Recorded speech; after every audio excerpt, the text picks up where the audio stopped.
and I give you a map of San Francisco and tell you this is the map of Los Angeles, you will be disoriented. You will not be able to find your way around. And soon enough, you will discard that map and you say, this map is not working for me. I can't find Wilshire Boulevard or things like that. Whereas if you persist in using that map and don't become wise enough to realize that this map is no good and I need to discard it, then you can see the distortion in your life. You will be forever lost and you will never find any of those streets in Los Angeles because you have the wrong map. So our verbal maps are the same way. So if I'm looking for some elusive happiness or enlightenment or spiritual fulfillment or something like that, some verbal thing that I have in my mind, no matter how much real happiness and real solace I find in life, I will always be searching and searching and searching. So then how would you define happiness? To orient yourself at the level where you exist, which is without words. And without words, if you're feeling good, then you should be feeling good. And don't bring in superfluous or other considerations. As I said, this is a person who's perfectly happy in his life, enjoying himself, and then we ask him the question, but are you happy? And that certainly puts them into a quandary. And so we are always looking for, but am I happy? I'm doing all this, but am I happy? This is a very constant. This runs through. You say, well, if I have all the money, suppose I don't ski, I don't have a boat, sailboat, I don't go to Europe for my vacation.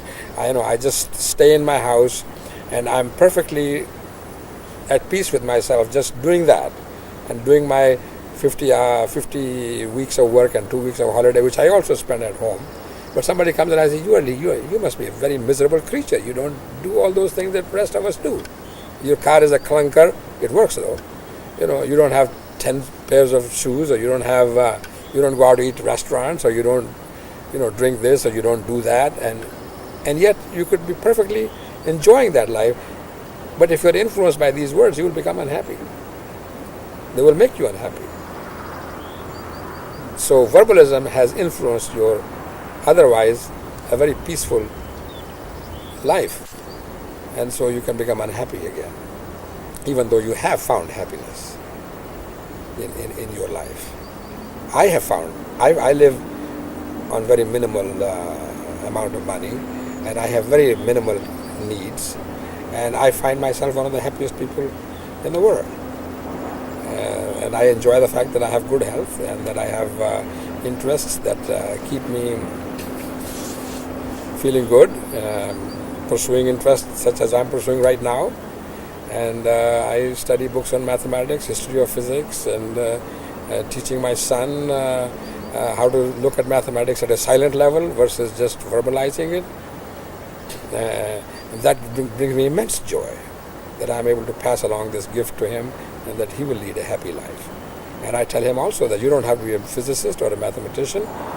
Just know these things, learn to evaluate things at silent level, and use words carefully, recognizing that they are an appendage to our way of existing, and you will have a good time. I don't care whether you turn out to be a gardener or a waiter or anything, or a hairdresser, who cares? It's not important. Whereas when we raise children, we try to teach them piano, we have tennis lessons, we need to make them look good also, and we need them to be doing this and that and the other, and some of these children become nervous wrecks because they don't have the energy to put out, and they become unhappy. But at verbal levels, we say to ourselves that we are raising great kids, and some of these great kids then later on have serious problems in their life.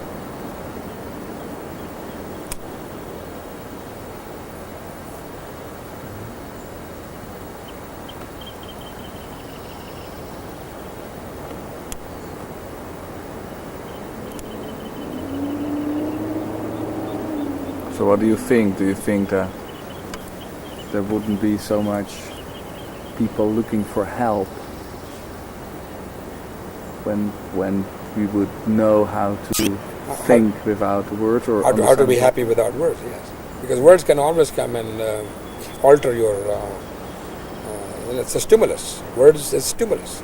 So I'm being stimulated by, say, nice clean air and good temperature in the atmosphere.